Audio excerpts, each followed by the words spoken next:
Hello everybody, welcome to episode 12 of Heart to Heart. My name is Ben Hartley, and on today's episode, we're going to talk about how do you respond when you're told you're too expensive. Let's dive in on this. What do you say when you're told you're too expensive? There's two things that you have to recognize when you are told these words, right? I can't afford you. You're too expensive. How dare you cost that much? I can get this for cheaper. There's two things. There's two reasons why someone is not buying from you. Reason number one is they ain't got the goods to pay for your goods. They don't have the money. They physically don't have the money. They cannot afford it. They realistically cannot afford it. They got no cash, right? They got no cash. Now look, that's one reason why, but my guess is it's far more likely that it's reason number two, especially in 2018 with credit cards and everything else, consumer mentality in 2018. My guess is it's reason number two. Reason number two is this, that the dollar amount that you are requesting is more than the value that you are providing. Meaning this, that like there's a dissonance, there's a disconnect, Michael. It's like you're asking for $10 and you're only giving $5 and the client's like, you're too expensive, I don't see it. You're not conveying your value properly. And on that note, make sure you check out my video on how to convey your value properly. It'll be at the end of this video, a nice little link over to that, how to convey your value properly. But we need to get our head around this. Like there's a couple big reasons when someone says you're too expensive. The result should not be that you decrease your price. Can I encourage you with that? I think this becomes our default. Somebody says you're too expensive and they go and they hire somebody else and we internalize it and they go, the answer is this. The answer is I decrease my price. Wrong. You don't decrease your price. That should not be the initial reaction, right? The initial reaction should be this: how do I increase my value? How do I increase the value that that my client perceives? And also, this maybe it's the perceived value. This is my wife. 1 second. Hey, babe. Hey, booby. Why'd you call me booby? I know I'm in the middle of a video.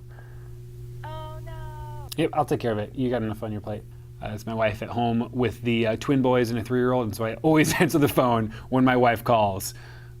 We should make a separate video on that. Always answer the phone when your spouse calls. Yeah, so here we go, back at it. Do not decrease your price, instead increase your value. Increase your perceived value, increase your actual value, the tangible goods, all that kind of stuff. Or it's even like increase your awareness to the value that your client wants to receive. Right? Again, go check out the video. How do you convey your value? Okay, go check out that next video. The link's gonna be in the description. It's gonna be over here. It's gonna be over there. Go check out that video. It's so important, you guys. And so there's a number of ways that you could do this. When I sit across from a client and they're like, man, I think it just might be too expensive. I don't think we can afford this. Again, my initial reaction is not, you know what, let me cut off $200. Let me cut off $50. Let me take off $100. Let me give you a 10% discount. That's not the initial thought. My initial thought is this: you know what? I really want to photograph this event, and I really like you. I'm thinking, what's the value that I can add to this? What if I was able to stay for 1 extra hour of coverage on your wedding day? You know what? What if I was able to, Michael? What if you get a digital file, right? What if you get the high-res file every time you make a print?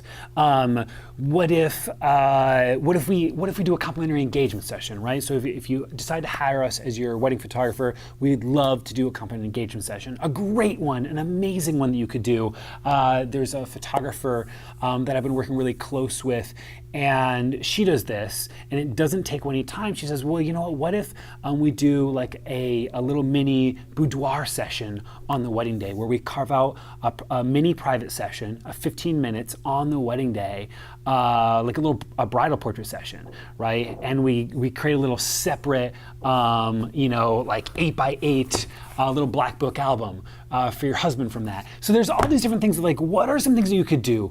Think about it, brainstorm that you could elevate the value that the client is receiving, right? Now, those are some things you can do in the moment, right? Right in the moment when someone says, you know what, we can't afford you, you're too expensive, there's another photographer who will do it for cheaper. But when you start to hear that time and time again, that may mean that you need to step back and solve the problem before you're in the middle of the problem, before you're in the middle of trying to solve it in a client meeting when someone's like, you're too expensive. Maybe then you need to step back and look at your overall brand. Is your overall brand value too cheap, right? What are some things that you could be doing to elevate the value that you convey to your clients so that when you do sit down with them, they're not thinking you're too cheap because they've seen the value leading up to it. A couple quick brainstorm ideas. One of them, pick up the phone and start calling people, start connecting, start asking genuine questions, start really understanding what they want, what they value, what they care about. Even as people, not just about wedding photography or photography in general, but what do they care about as people? It's one way that you can really start to invest time and energy into them. Another really powerful way is it's subtle things. Let me grab this. This just happened to be here. Like when a client sits down, like maybe there's a gift for them. Maybe it is something physical that you actually have set aside for them. Inside this, we actually, we write them a little like handwritten thank you note. This is a note that's like, it's a thank you note, not thanking them for booking us, because maybe they haven't booked us yet, if they're just a lead, right? And we're trying to sit down with them to get that gig.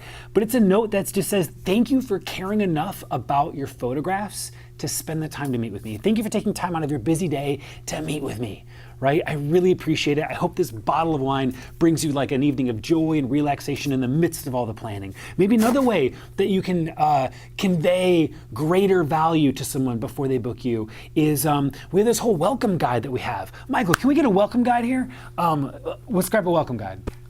Yes. Okay, cool. Thank you, Michael.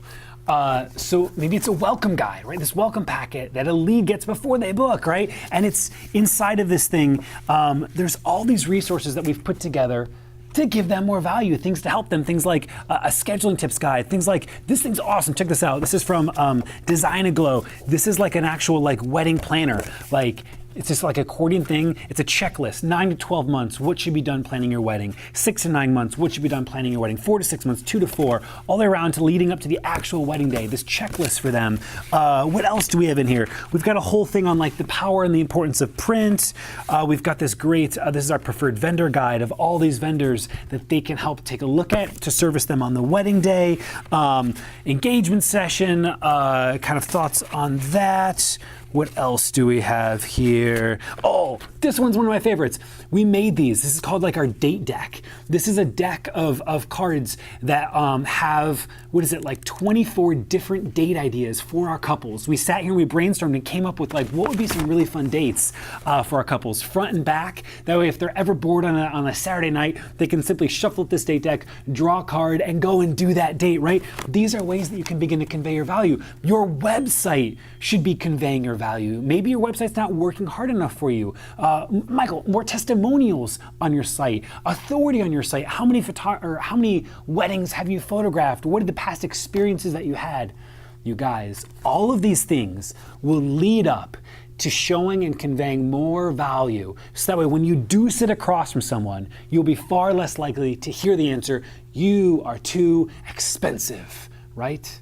Because at that point, they're gonna know that the value that you have to give is equal to or greater than the cost that you are asking. And that is the whole deal. There's a value scale, Michael. And it goes like this. This is the value scale, and we're gonna end on this. The value scale is this.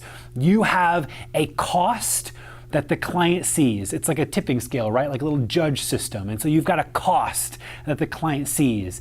And then you have the value that you are providing. And that value must weigh at least, bare minimum, enough to balance out the cost. If not, like effing like 10x more, right? And too often, the reason people are saying you're too expensive is it's this.